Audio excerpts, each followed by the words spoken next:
Put it on that beat, go. Aye, monster on the beat, ho, Debo, any rap nigga, he a freak throw. Man down, call like Amber Lambs, tell him breathe, bro. Nail a nigga to the cross, he walk around like Tizo. What's up with these jabroni ass niggas trying to see Compton? They in the street can hate me, fuck them all and they mama. How many options you really got? I mean, it's too many options. I'm finna pass on this body, I'm John Stockton. Kratos, the man, the myth, the calm and reasonable person. Now at this point, I'm pretty sure that if you clicked on this video, you must be pretty familiar with the God of War series. And if you're not, then what the actual is wrong with you? We all know Kratos to be this wild, anger-filled, god-killing man turned father and mentor in the newer games. Let's not dance around it. Kratos has killed gods, destroyed cities, flooded the world, and took countless innocent lives with him. By the end of God of War 3, humanity is finished. At least the Greek part of it, I guess. The oceans are gone, the sun is blocked out, and civilization collapses. If you look at that and say, yeah, he did nothing wrong, you're lying. From the outside, Kratos looks like a monster. And if we gotta keep it a buck, I gotta say that that's a fair conclusion. But before the Spartan warrior ever started his rampage, before Kratos ever turned on Olympus, the gods broke him first. Kratos wasn't born a god-killer. He was a Spartan general, desperate to win a losing battle. And when he was about to die, he made a deal. Ares, the god of war, saved him in exchange for his servitude. But servitude didn't mean honor. It meant being used as a weapon. And Ares, who in his own ambition of wanting to create the perfect warrior, tricked Kratos into slaughtering a village. And inside that village were his wife and daughter. The gods didn't just take his humanity, they made him destroy it himself. That guilt is the foundation of everything that comes after. But context changes everything. Kratos, before everything else, was, like I said, a Spartan. And Sparta was known as a nation that was not to be f***ed with in the slightest bit. Kinda like the Saiyans of Greece, if I could say so myself. And the ghost of Sparta grew up in that environment. An environment that did not value mercy in the slightest. He grew up in a world where violence was normal, expected, and rewarded even. The gods didn't just tolerate brutality, they required it. Remember that dude that you had to burn alive in Pandora's temple in God of War 1? As brutal as it may have looked, somebody, and in that case, the soldier, had to die, or else Kratos would have never been able to pass. That wasn't cruelty. That was Poseidon's trial. The scribes beaten to death in God of War 2? Not rage, a necessary sacrifice to reach the Sisters of Fate.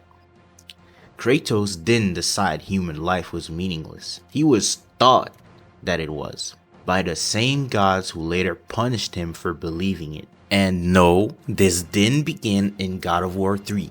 The side games make it worse. Kratos' mother was cursed, and if she ever revealed who his father was, she would turn into a monster. And she did. Kratos had to kill her. Not out of rage, not out of ambition, because the gods turned truth itself into a punishment. Let's not also forget his brother Deimos, who was taken by the gods as a child, who then got dragged to Thanatos, who he then tortured for years. Why?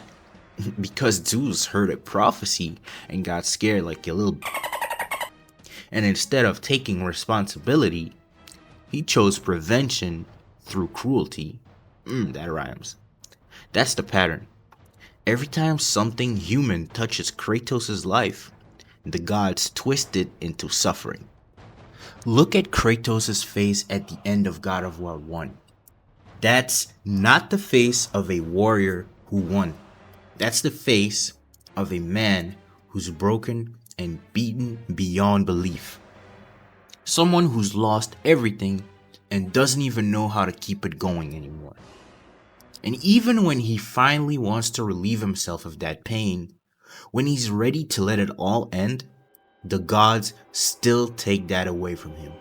They refuse to give him peace. They refuse to let him rest.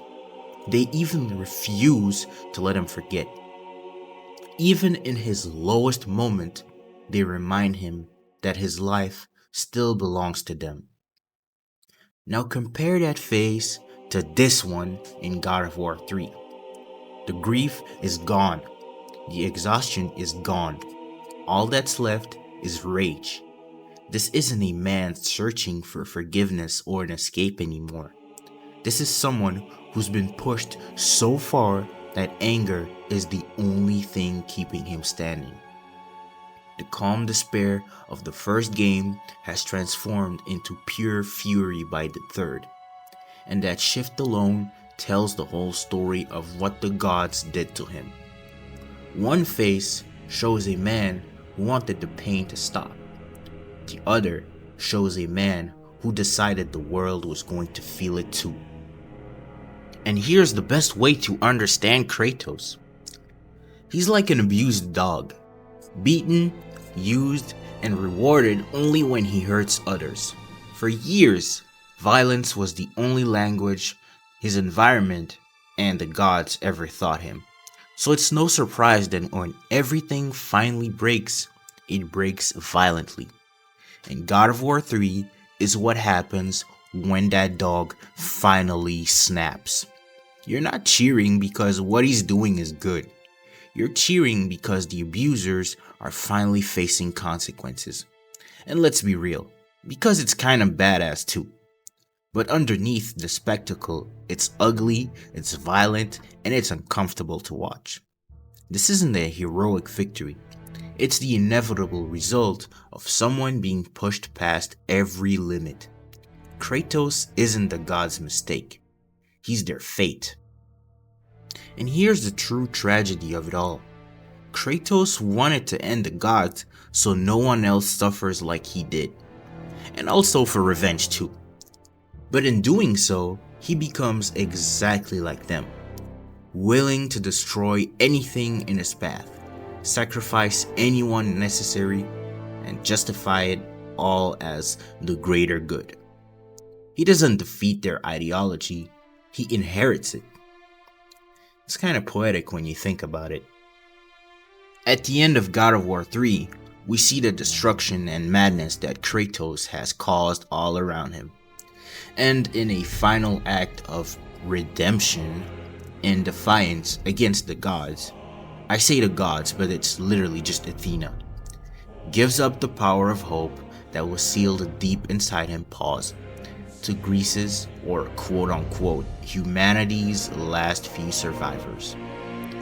Kratos survives and starts a new life as a husband and father. We see a wiser and older Kratos, who is still haunted by his past despite having started fresh. Get it? Cause he's in a colder climate. Jokes aside, the Norse saga isn't about Kratos becoming a hero. It's about a man learning to live with what he's done. Teaching his son restraint because no one ever taught him. Teaching compassion because he had to learn it the hard way. The rage never left. He just finally learned to control it. So, to answer this main topic's question, was Kratos justified? In his anger? Yes. In turning on the gods? Absolutely. In everything he did? No. And God of War knows that. Kratos isn't a hero. He isn't a villain. Although in the third game, he kind of becomes a villain. But he's what happens when a world mistakes obedience for loyalty, violence for strength, and rage for control. Kratos didn't prove the gods wrong, he proved them dangerous. And by the time anyone realized it, it was already over. Thanks for watching, everyone. Hope y'all enjoyed the video, and yeah, I'll see y'all in the next one. Peace!